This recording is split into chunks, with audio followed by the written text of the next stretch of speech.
Hi, and thank you for watching our video. We will be presenting on what is disability. I'm Meg Chiumento. And I'm Alex Uland. So, Michael Oliver proposes 4 reasons as to why definitions are important in his article titled Disability Definitions, The Politics of Meaning. And these 4 reasons that he gives are meanings given to objects and resulting oriented behavior, socioeconomic status and identity of the poor in modern industrial societies, the politics of minority groups, and accommodations. So giving meaning to concepts kind of results in oriented behavior based off of that particular associated meaning. Thus, specific meanings do influence specific behavior and social policies, which are subject to change as the meaning changes.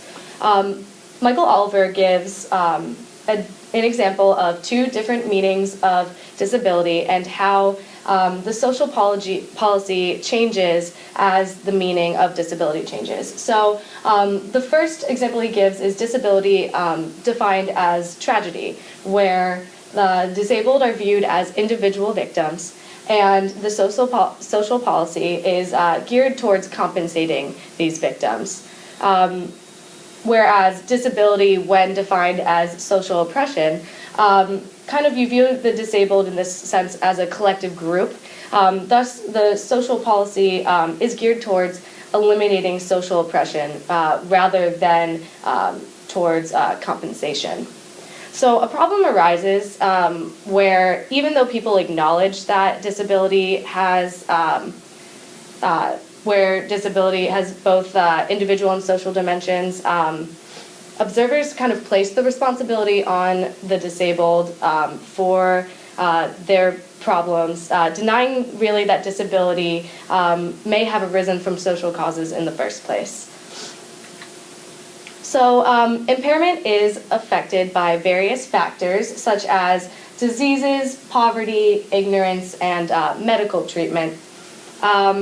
According to Barbara Barton, the different definitions of disability create conflict in really unifying these individuals with disability because of the separation into different categories.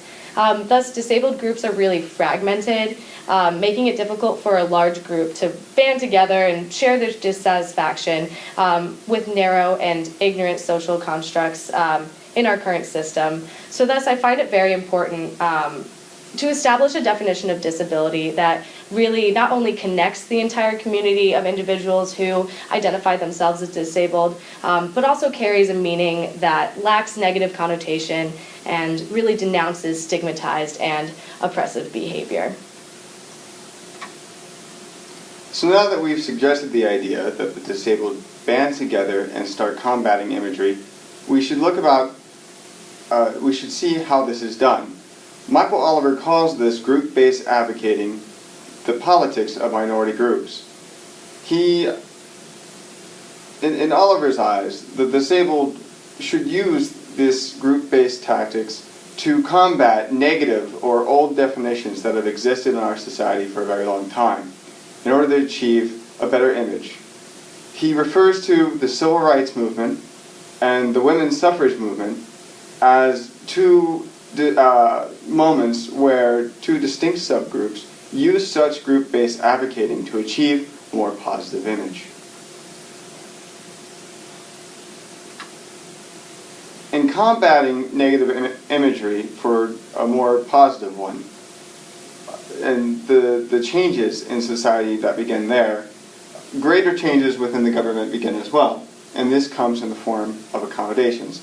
Remember that before we talked about 2 different types of accommodations within or made by the government. One being more of an oppression view, and the other one being more of a tragedy view. Now, we know from before that the oppression view is more common than the tragedy one.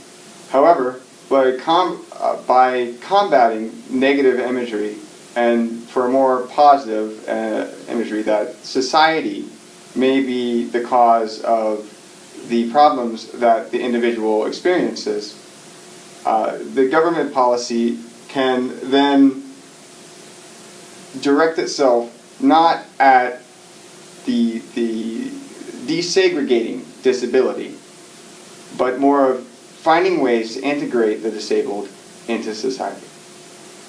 An example of this comes from research that took anecdotes from mothers with autistic children.